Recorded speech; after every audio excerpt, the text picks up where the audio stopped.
Hello students, welcome to the advanced problem series from SHM। आज अपन question number 1 discuss करेंगे। Continuously हर problem पर एक video आता रहेगा, ठीक है। तो फर्स्ट प्रॉब्लम अपन को क्या गिवन है कि एक सिंपल स्प्रिंग मास सिस्टम है जिसमें आपको पुली का मास गिवन है और बोल रखा है कि अगर कोई भी स्लिपिंग ना हो तो इसका पीरियड ऑफ ऑक्सीलेशन क्या होगा। जो आपके मास जो पुली है, पुली के ओवर अगर स्ट्रिंग स्लिप ना करे तो पीरियड ऑफ ऑक्सीलेशन क्या होगा। दो मेथड डिस्कस करूंगा मैं। पहला मैं डिस्कस करता हूं फोर्स मेथड, ठीक है। तो फोर्स मेथड में अगर अच्छे से देखो मैं क्या बात करूंगा। सबसे पहले देखो अपन इक्विलिब्रियम पर, जो आपके अभी इक्विलिब्रियम है, अच्छा अगर अभी इक्विलिब्रियम है तो नेट फोर्स 0 होगा। अच्छा तो इक्विलिब्रियम पोजीशन में कुछ स्प्रिंग एक्सपेंड हो रखी होगी, ठीक है। वो mg के इसके mg को और इसके mg को बैलेंस कर रही होगी, है ना, उसमें कोई दिक्कत। अच्छा अब अगर अच्छे से देखो जो mg को बैलेंस कर रही होगी उसकी वजह से कुछ डिस्प्लेसमेंट होगा, उसके अलावा जो नया फोर्स आएगा वही इसको ऑक्सीलेट करवाएगा। मतलब अगर मैं इधर इस पर्टिकुलर ब्लॉक को x डिस्प्लेस कर दूं, x डिस्प्लेस कर दूं तो क्लियरली अपन को पता है कि जो पुली कंस्ट्रेंट होता है उसके अकॉर्डिंगली इसको अगर अपन ने x डिस्प्लेस किया, ये तो इधर की तरफ से फिक्स्ड है और पुली लेट सपोज नीचे आई y। तो अगर याद हो तो इधर की तरफ वेलोसिटी ऑफ पुली, इधर की तरफ और इधर की तरफ दोनों आपके स्ट्रिंग की वेलोसिटी v1 v2। तो मैं क्या लिखता हूं, twice of velocity of pulley equals to v1 plus v2। Clearly यहां से डिस्प्लेसमेंट रिलेशन क्या आएगा, 2 times of delta xp equals to delta x1 plus delta x2। Simple. अब देखो इसको, इसके लिए अगर मैं रिलेशन लिखना चाहूंगा तो कैसे लिखूंगा, twice of displacement of pulley क्या y, ठीक है, इक्वल्स टू इस साइड का डिस्प्लेसमेंट x प्लस इस साइड का डिस्प्लेसमेंट फिक्स्ड है तो 0, ठीक है। ये रिलेशन आ गया। तो स्प्रिंग कितनी एक्सपेंड हुई, x अपॉन 2। स्प्रिंग कितनी डिस्प्लेस हुई, x अपॉन 2। अच्छा अब अपन इक्वेशन लिखते हैं F net equals to ma वाली। अगर अच्छे से देखो इधर की तरफ कुछ टेंशन आएगी T1, इधर की तरफ आएगी T2। क्योंकि नो स्लीपिंग दे रखी है तो फ्रिक्शन प्रेजेंट होगा। जब भी फ्रिक्शन प्रेजेंट होगा तब दोनों तरफ टेंशन इक्वल नहीं आएगी, ठीक है।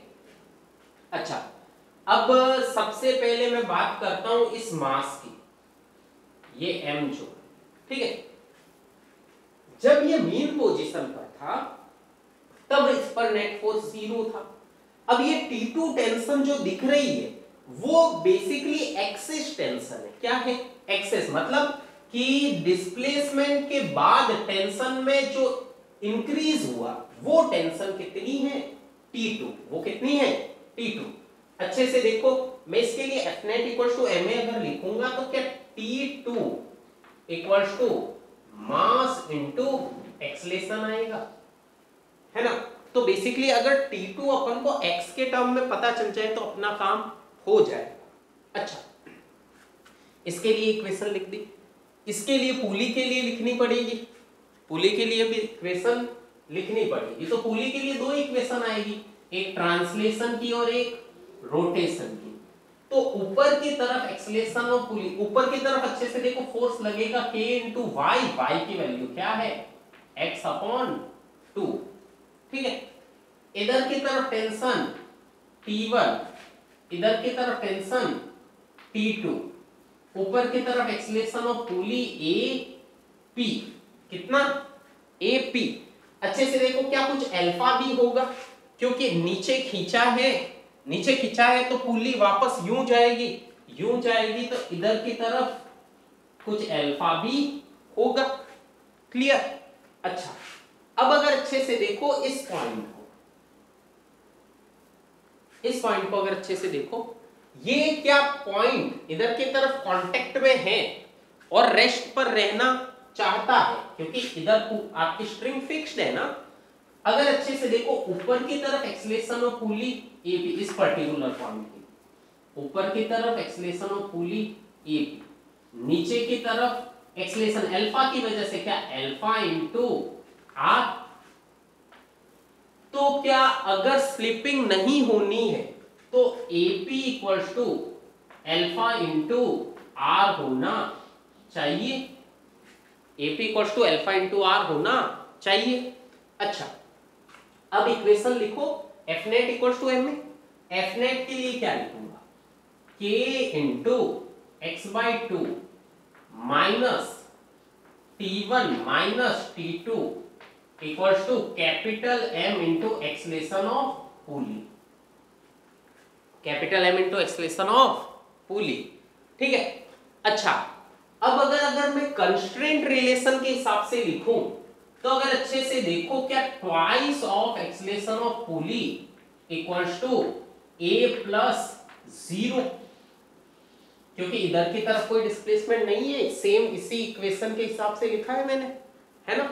अच्छा, अब एक्सेलरेशन ऑफ पुली की वैल्यू यहां पर रख दो, क्या a/2, तो k x/2 minus T1 minus T2 equal to capital M into a/2।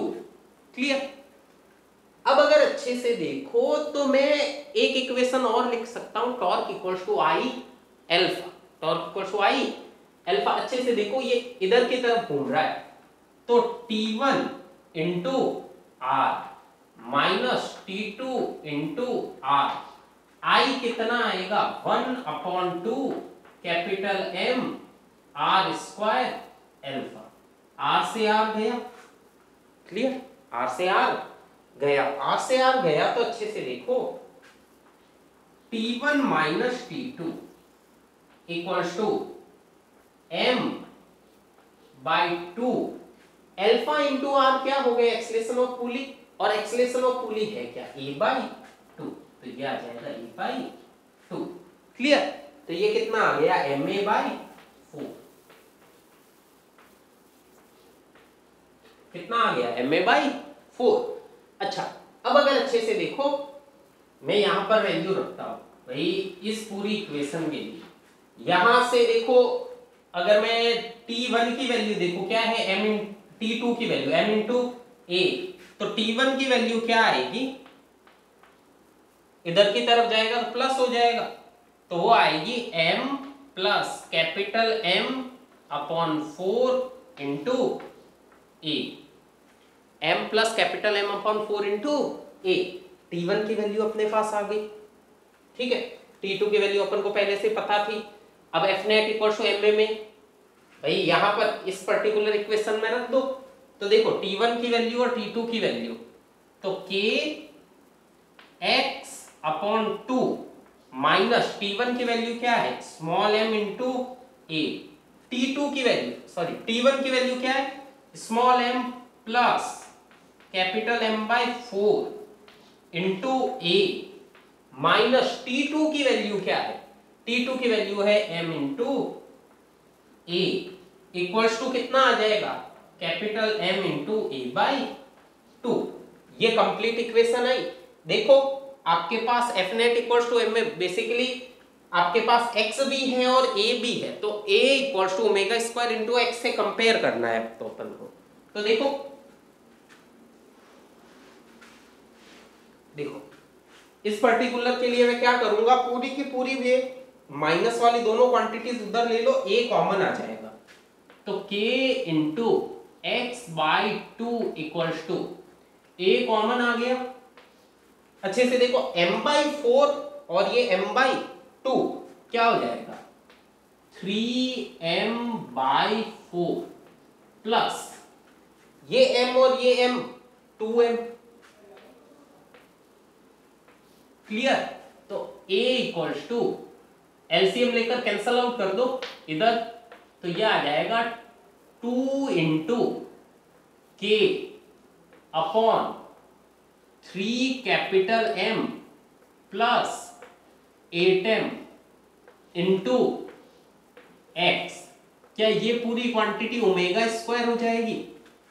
ठीक है, तो t इक्वल्स टू क्या आ जाएगा, 2 पाई स्क्वायर रूट, ये पूरी क्वांटिटी क्या है, 3 capital M plus 8 small m upon twice of k। ठीक है, ये क्या आ गया, पीरियड ऑफ ऑक्सीडेशन। क्या ये सेम की सेम चीज आप कर सकते हो? ऑफ कोर्स क्वेश्चन अच्छा है, एडवांस लेवल की मैं सीरीज चला रहा हूँ, तो ऑफ कोर्स प्रॉब्लम आपके इससे भी डिफिकल्ट लेवल की होगी, है ना? क्या ये सारी चीजें क्लियर है अच्छे से? अगर कोई कंफ्यूजन हो तो एक बार और अच्छे से समझकर देखना सारी चीजें,